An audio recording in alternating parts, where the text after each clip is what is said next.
Presiding officers के limitations क्या क्या हैं?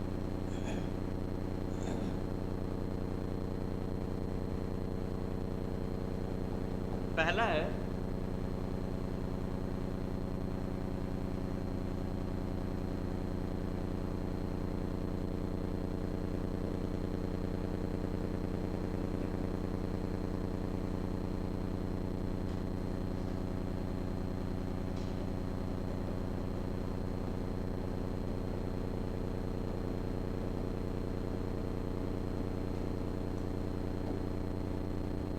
comes under the ambit of a judicial review.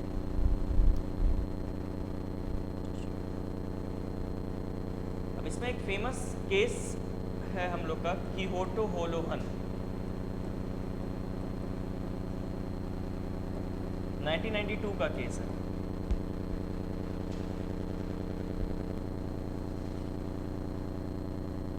Speaker decision to disqualify a member. Speaker decision to disqualify a member of the Legislative Assembly under 10th schedule is subject to judicial review.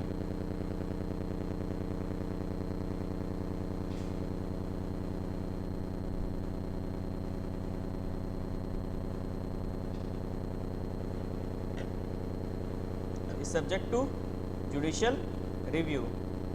Now, as we all know that for being a presiding officer of a house, he need to go through election process, और election में वो तभी जीतेंगे जब उनको क्या होगा, majority होगा।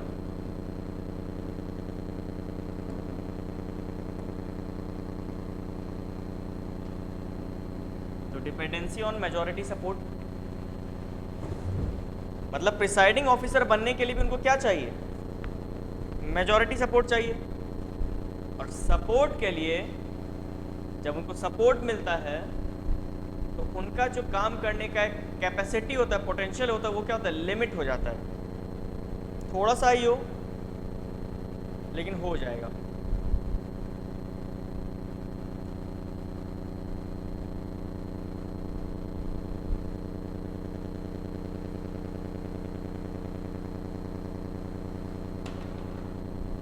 स्टेटमेंट लिख लेंगे। Speaker position is dependent on the support, speakers position is dependent on the support of the majority of the members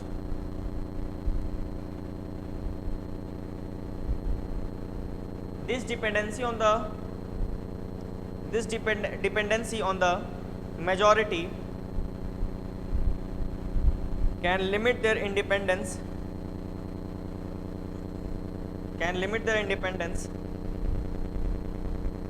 and ability to take actions. The speaker's position is dependent on the support of the majority of the members.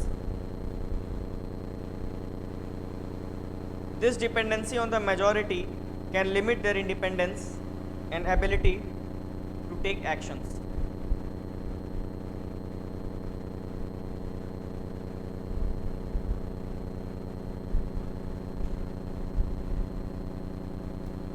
कोई confusion इस point में? नीलाक्षी,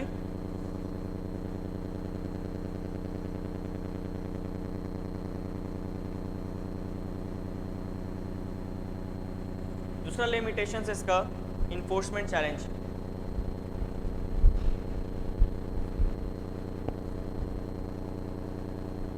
पहले statement लिख लेते हैं।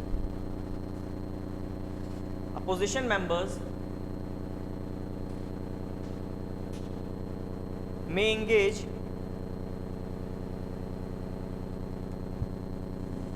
in disruptions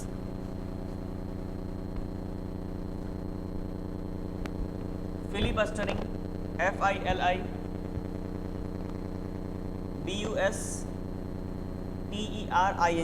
filibustering or other tactics that can affect the speaker's ability to to effectively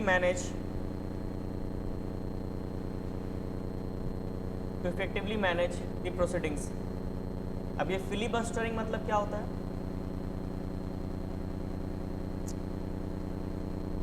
house के working को disrupt करने का मेथड को कहते हैं फिलीबस्टरिंग। ठीक है, जैसे कुछ चीज़ें आराम से भी की जा सकती है, लेकिन नहीं, अपोजिशन पार्टी ने केओस क्रिएट कर दिया। इससे क्या हो गया? हाउस एडजर्न, और एडजर्न के कारण वो बिजनेस जो स्मूथली हो सकता था वो हुआ क्या? हाउस का नहीं हुआ। बेसिकली देखा जाए तो उस प्रिसाइडिंग ऑफिसर का one of the important role या पावर, रोल ही कह लें, ये होता है कि वो smooth transaction of the business को कंटिन्यू रखता है, कि काम संपूर्ण तरीके से, शांतिपूर्ण तरीके से, एकदम आराम से हो जाए। लेकिन उसमें चैलेंज क्या आता है? तो अपोजिशन पार्टी का टैक्टिक्स। बिल तुरंत पास हो सकता था, लेकिन बिल को पास नहीं किया गया। क्यों? क्योंकि अपोजिशन पार्टी ने अलग अलग टैक्टिक्स इस्तेमाल करके उसको रोक दिया। ये भी उसके लिए चैलेंज है।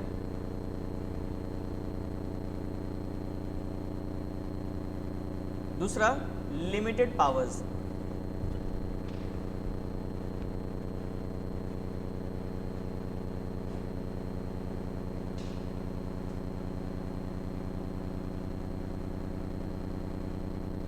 अब ये बात सही है कि प्रिसाइडिंग ऑफिसर्स को powers rules book of the house से मिलता है, कॉन्स्टिट्यूशन से भी मिलता है, लेकिन एक बात ध्यान देंगे, ये rules book of the house ही है जो उसके पावर्स को लिमिट भी करता है।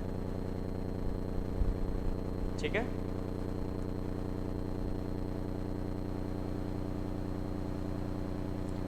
इसमें स्टेटमेंट लिख लेंगे, they may have limited discretion,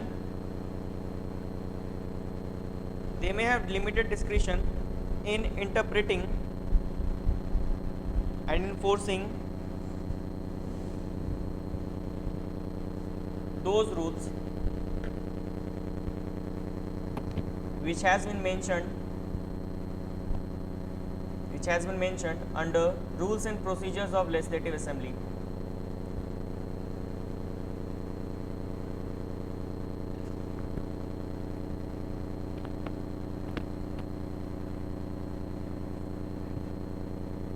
under rules and procedures of house लिख लेंगे, लेजिस्लेटिव असेंबली नहीं, हाउस लिख लेंगे। लेजिस्लेटिव असेंबली लिखेंगे तो फिर स्टेट ही हो जाएगा। As we are doing presiding officer, तो वो सेंटर के भी तो हो सकते हैं, लोकसभा के भी हो सकते हैं। ठीक है, अब टॉपिक ये आता है कि कैसे डेकोरम या वर्किंग ऑफ द हाउस को प्रिसाइडिंग ऑफिसर मेंटेन करते हैं। जैसे एक चीज़ हम लोग समझे हैं कि प्रिसाइडिंग ऑफिसर का अगर मेन काम अगर देखा जाए तो मेंटेन क्या करना है? ऑर्डर। किस लिए? ताकि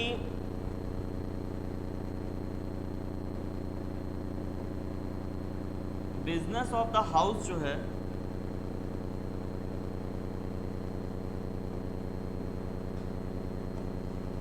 वो स्मूथली वर्क कर पाए।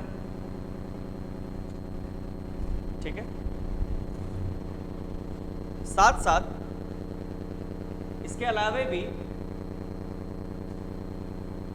फैसिलिटेट करना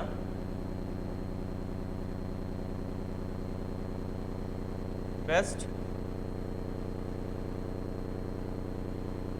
डेमोक्रेटिक प्रैक्टिसेस, है ना? ये सारा चीज प्रिसाइडिंग ऑफिसर करते कैसे हैं?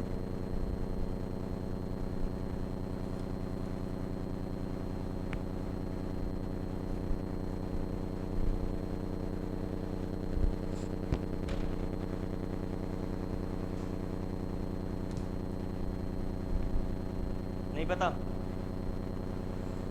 अपने रोल्स को देखिए जो हम लिखवाए थे, उससे आपको आंसर मिल जाएगा।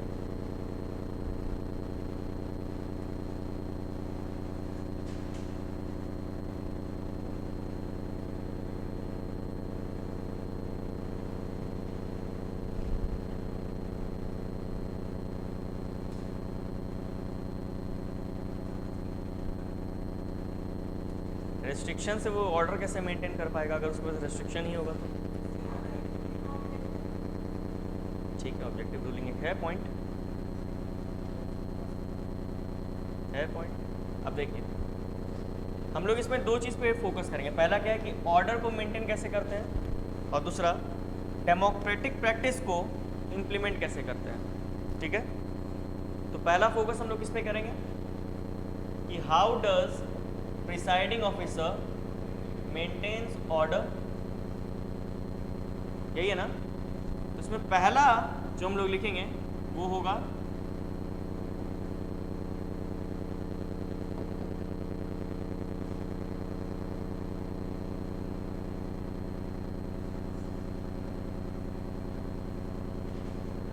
maintaining the decorum।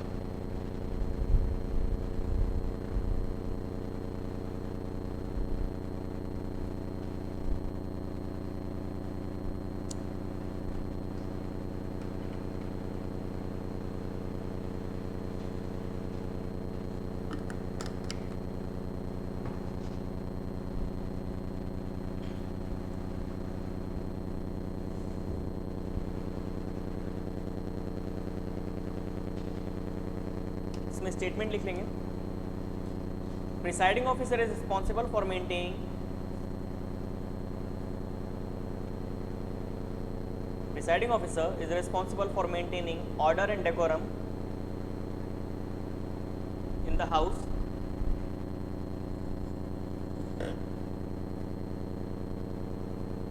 they have the authority to take disciplinary action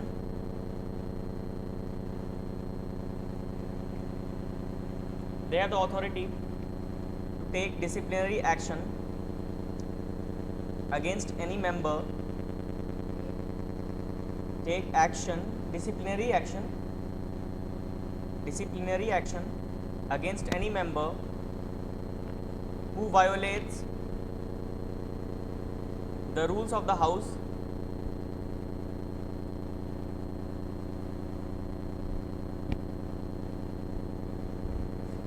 दूसरा पॉइंट लिखेंगे इंश्योरिंग स्मूथ फंक्शनिंग,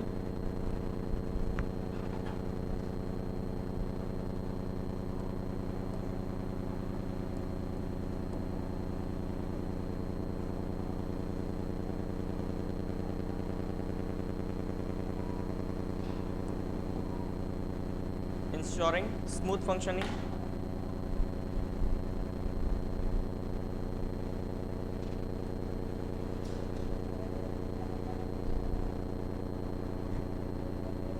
अब हाउस जब वर्क करता है तो स्मूथ फंक्शन कैसे होगा, जब तक वो एक प्रॉपर वे में काम ना करे।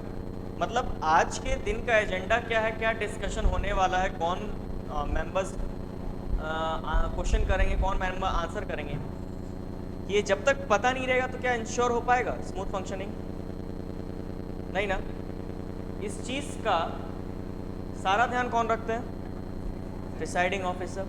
स्टेटमेंट लिखेंगे, presiding officer ensures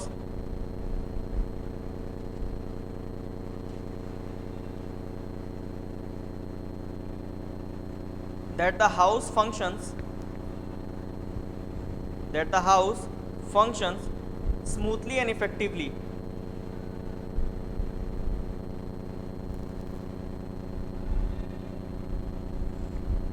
They decides on the agenda of the house,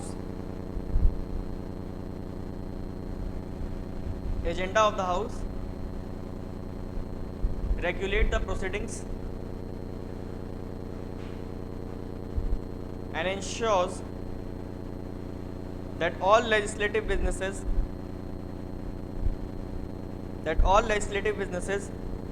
is conducted in an orderly manner.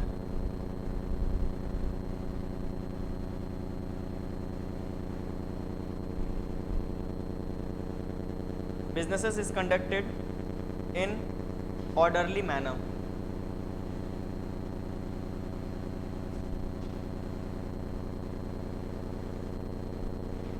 ठीक है। अब मेंटेन ऑर्डर के साथ एक चीज हम लोग और फोकस करेंगे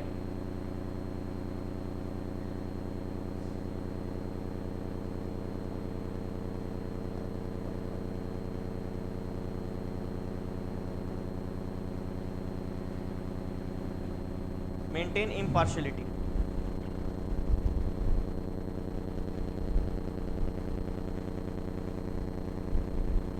इसमें 2 पॉइंट है, acting as a neutral referee, और दूसरा इसके पास क्या है,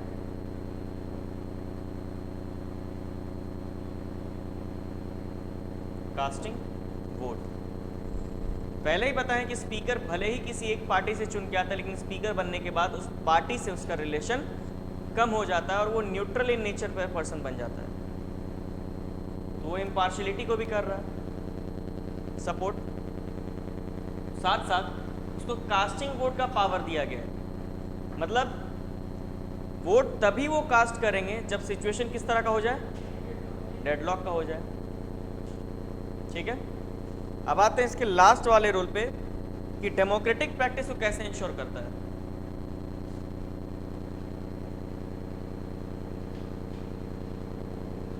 डेमोक्रेटिक प्रैक्टिस को कैसे इंश्योर, डेमोक्रेटिक प्रैक्टिस कैसे इंश्योर होगा, तो सबसे पहले इंश्योरिंग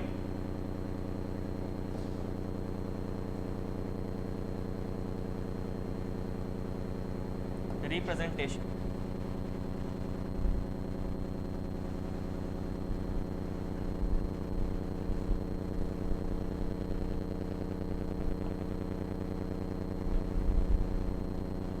अब नॉर्थ ईस्ट में तो पॉपुलेशन कम है, तो फॉर श्योर है हाउसेज में उसका रिप्रेजेंटेशन भी कम होगा। कम होगा ना, होगा या नहीं कम होगा दीदी? अच्छा, अभी फिलहाल कितने पॉपुलेशन पे एक सीट रिजर्व्ड है?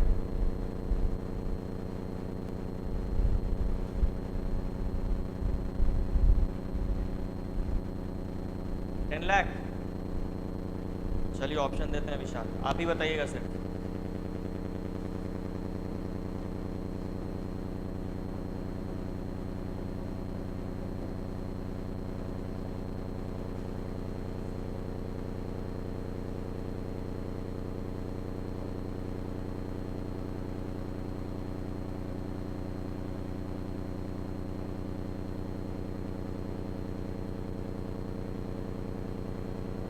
बताइए विशाल। विशाल का आंसर है 10 लाख। अदिति? मीनाक्षी? पूजा?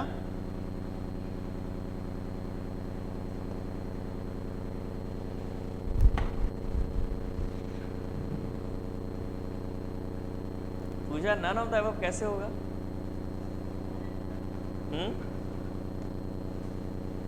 विशाल, पिछला वाला गलती फिर आप कर बैठे आज।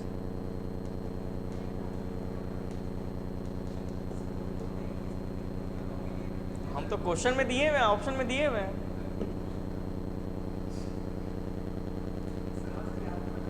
या तो आप बहुत अच्छा नींद लेकर के आइए, और या तो आप रिवीजन पे फोकस करना शुरू कर दीजिए। आंसर सामने होते के बावजूद गलती हो रहा है। और आदित्य आप भी,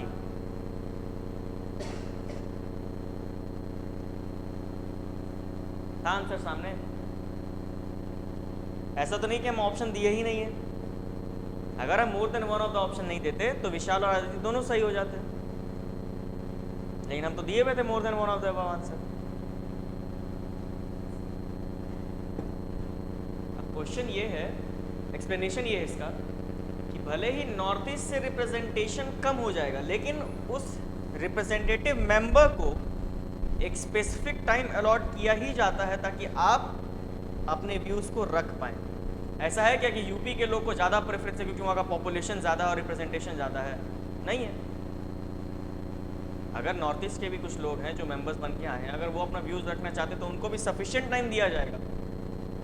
क्यों? क्योंकि वो भी इंडिया के पास है, और वही है डेमोक्रेटिक प्रैक्टिस का असली चीज़ कि आपको भी बोलने का अधिकार है, आपको भी अपने व्यूज़ रखने का अधिकार है, इरिस्पेक्टिव कि आपका रिप्रेजेंटेशन भले ही कम हो सकता है, लेकिन अगर एक रिप्रेजेंटेशन भी है तो आपको सफिशिएंट मौका हर एक चीज़ का मिलेगा। ठीक है, स्टेटमेंट लिख लेंगे। Presiding officer ensures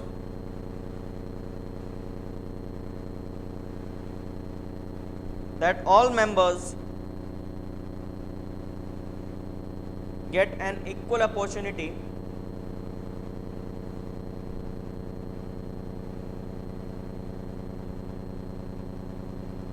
to voice their opinions.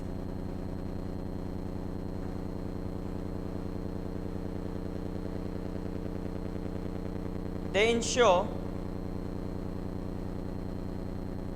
that the voice of the minority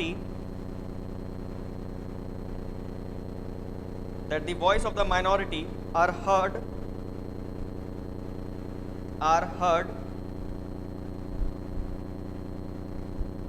and the majority does not dominate the proceedings.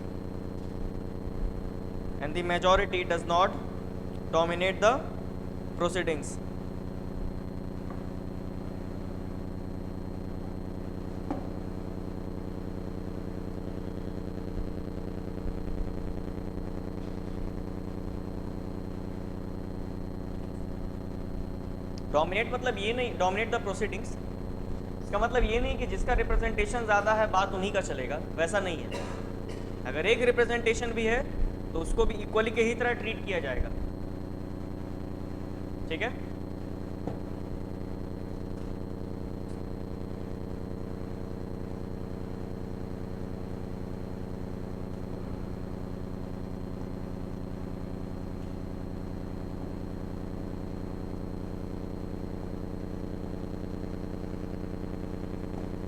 upholding the rights of the members. Presiding officer is entrusted with the responsibility of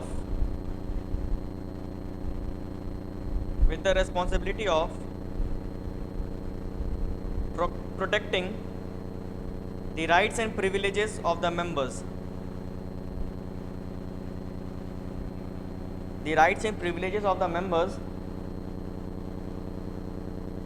So that they can perform their duties without any hindrances.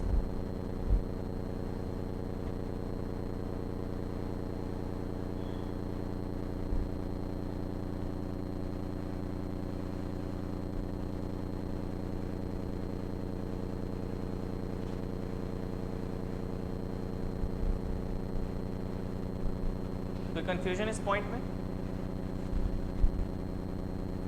एक last इसका लिख लेंगे,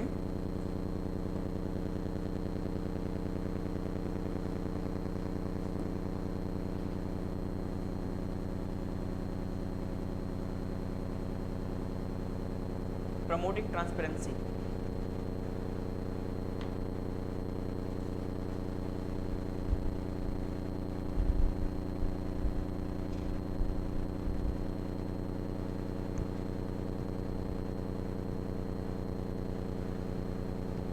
अब इसका मतलब ये होता है कि जो भी वर्किंग ऑफ द हाउस हो, जो भी हो रहा है वो एक प्रॉपर चैनल्ड मैनर में हो। ठीक है, जैसे अगर हम एक स्लाइड जो बताए थे, शायद हटा दी वो स्लाइड हम, जिसमें हम लेजिस्लेटिव प्रोसेस बताए थे, उसमें से अगर हम डिबेट और स्क्रूटनी को हटा दें और डायरेक्ट पास कर दें, क्या ट्रांसपेरेंसी रहेगा? नहीं रहेगा। वो ट्रांसपेरेंसी इसलिए हो जाता है क्योंकि प्रिसाइडिंग ऑफिसर डेमोक्रेटिक, हाँ यही था ना इसी वाले पॉइंट में, इसमें से अगर हम डिबेट और स्क्रूटनी को हटा दें, डायरेक्ट वोटिंग पे ला करके पास कर दें, तो क्या डेमोक्रेटिक प्रैक्टिस इस्टेब्लिश हो पाएगा? क्योंकि डेमोक्रेटिक प्रैक्टिस में चेक एंड बैलेंस भी तो है ही, और चेक एंड बैलेंस हो कैसे रहा है? तो स्क्रूटनी और डिबेट से ही तो हो रहा है। तो प्रिसाइडिंग ऑफिसर ये इंश्योर करते हैं कि एक चैनल्ड वे में सारा प्रोसेस फॉलो हो, जिसमें स्क्रूटनी भी हो, डिबेट भी हो। ये क्या करेगा? ट्रांसपेरेंसी को बढ़ाएगा। साथ साथ डिबेट जब होता है तो उसमें ये भी देखा जाता है कि फैसला उस चीज़ में लिया जाए जो इंटरेस्ट ऑफ द पीपल के साथ हो। ठीक है, तो इस तरह से प्रिसाइडिंग ऑफिसर का डेमोक्रेटिक प्रैक्टिस को स्टेब्लिश करने का रोल भी खत्म होता है। कोई कंफ्यूजन?